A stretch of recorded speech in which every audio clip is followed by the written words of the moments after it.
अब अगर आप उसको कहो कि ये सुसाइड था, तब भी वो मर्डर था, क्योंकि प्री प्लान तरीके से उसको उसमें धकेला गया।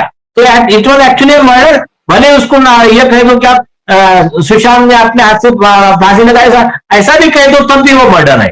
तो ठीक है, उसको आते हैं बाद में।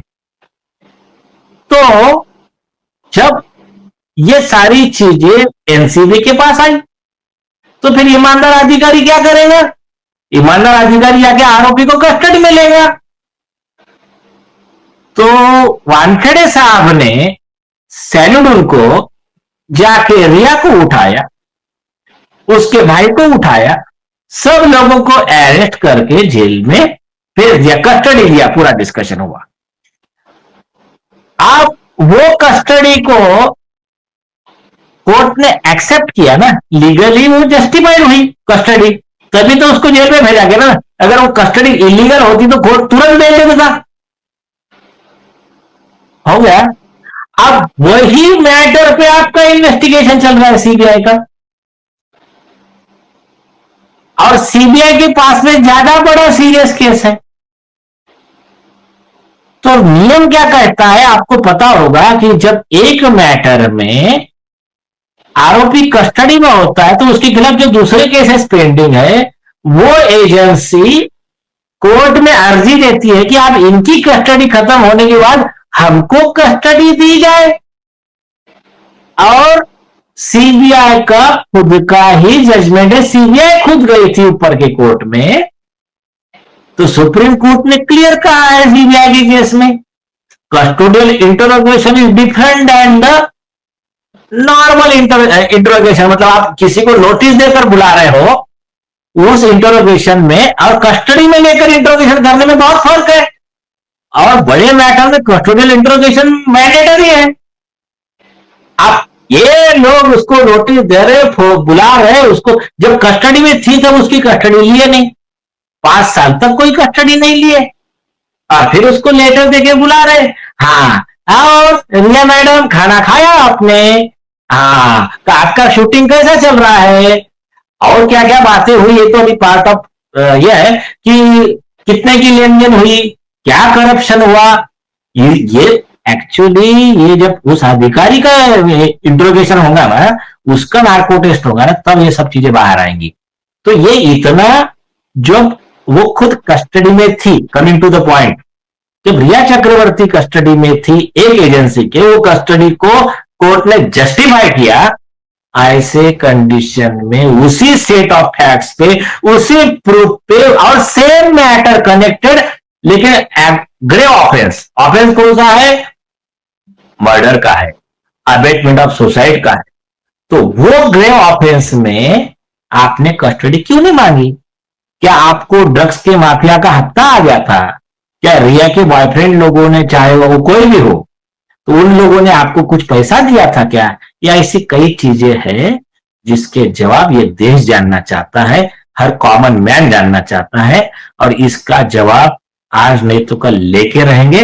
और इसका जवाब तब मिलेगा जब ये रिया हो, ये सीबीआई का वो ऑफिसर हो, ये लोग इन एक्चुअल में इनका कस्टोडियल इंटरोगेशन होगा, तब ये चीजें बाहर आएगी। अच्छा, इसका मतलब है कि रिया को कस्टडी में नहीं लेना, it is a big big issue. क्यों?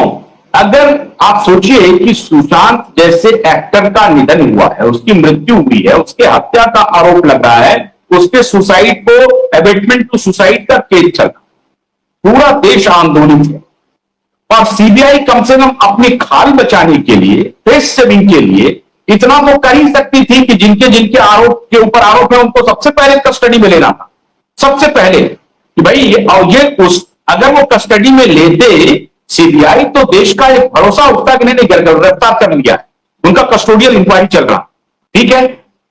कस्टडी में नहीं लेकर के क्या सीबीआई शुरू से इस मुद्दे से बचना चाहती थी? क्योंकि अगर उन्होंने कस्टडी में लिया तो उनको कोर्ट में देना पड़ता जवाब, भाई कस्टडी में आपने लिया, आपने इंक्वायरी में क्या क्या मिला है ये जरा बताइए, और आपने जो कस्टडी में लिया उसका आधार क्या है, ठीक है। अब ये उसको मामला कॉम्प्लिकेट हो सकता था, इसीलिए कस्टडी में लो ही नहीं, क्योंकि तो हमको तो इसको वॉशअप करना है, वॉश करना है। अरे सुनिए सुनिए, देखिए, अगर ऐसा मान के चलो कि आपके पास में सबूत नहीं थे कस्टडी में लेने के लिए, नहीं थे, तो तभी क्लोजर रिपोर्ट दे देते ना। 5 साल जनता की भावना से क्यों घेर रहे थे? सिंपल चीज। और दूसरी चीज, कस्टडी में लेने के पर्याप्त सबूत थे, आज भी है। सीबीआई के ही ऑफिशियल रिकॉर्ड सर्टिफाइड कॉपी जो अपने पास है, एक नारकोटिक्स ब्यूरो की ऑफिशियल रिकॉर्ड, 70,000 पेज की चार्जशीट गई है नारकोटिक्स ब्यूरो की, उसमें से सिर्फ 20 डॉक्यूमेंट काफी है रिया को फांसी पे चढ़ाने के लिए। मेरे वर्ड मार्क करो आप, सिर्फ 20 डॉक्यूमेंट उसको फांसी पे चढ़ाने के लिए काफी है।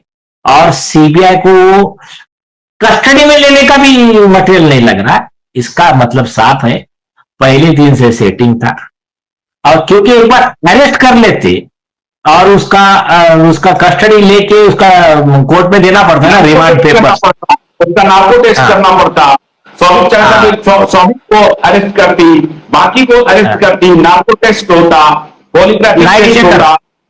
अच्छा, अगर मान लीजिए कि अगर अब जो सीबीआई तो बुरी तरह से फंस गई है, सीबीआई अगर ये कहेगी कि नहीं मुझे उसको कस्टडी में लेने का आधार नहीं था, तो अभी आपने जो बताया अगर आधार नहीं था तो 5 साल क्या कर रहे थे? 5 साल क्या कर रहे थे? क्लोज कर देते केस को कि भाई कुछ नहीं है, सब कुछ साफ है, सुशांत ने सुसाइड किया है और मीडिया ने इसको तमाशा बनाया है, पूरा देश बेवकूफ है, पूरा देश ने इसको तमाशा बनाया, मीडिया वाले लोग बिल्कुल झूठ फरेब कर रहे हैं, ये गलत कर रहे हैं, रिया के खिलाफ जो है सो रिया को बदनाम कर रहे हैं, राजीव सरदेसाई को कितनी तकलीफ हो रही है, ये सारे मीडिया वाले बदनाम कर रहे हैं और अल्टीरियर मोटिव से कर रहे हैं, क्योंकि आशुतोष पाठक को पैसा चाहिए, नीरज ओझा को पैसा चाहिए और रिया चक्रवर्ती जो है वो मुकेश अंबानी है, उनके पास हजारों करोड़ की मिल्कियत है, अरबों करोड़ का, लाखों करोड़ का, तो रिया चक्रवर्ती से कुछ पैसे चाहिए, इसलिए रिया चक्रवर्ती को फंसा रहे हैं ये लोग। तो क्या है मालूम है क्या?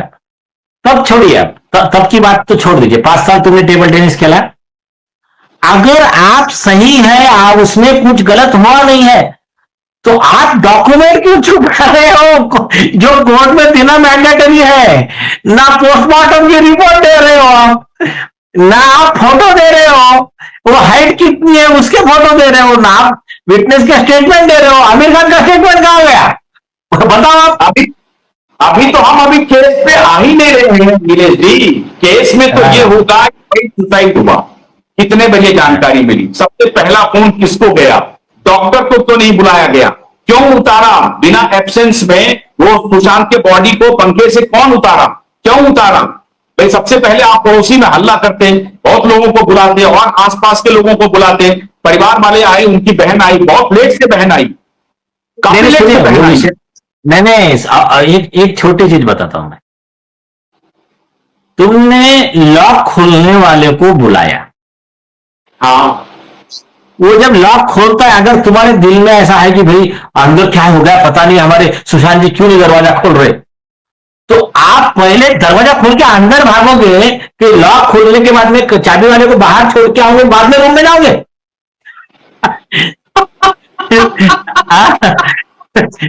समझिए क्या? वो स्क्रिप्ट बराबर लिख नहीं पाए। प्रॉब्लम क्या होगा, ये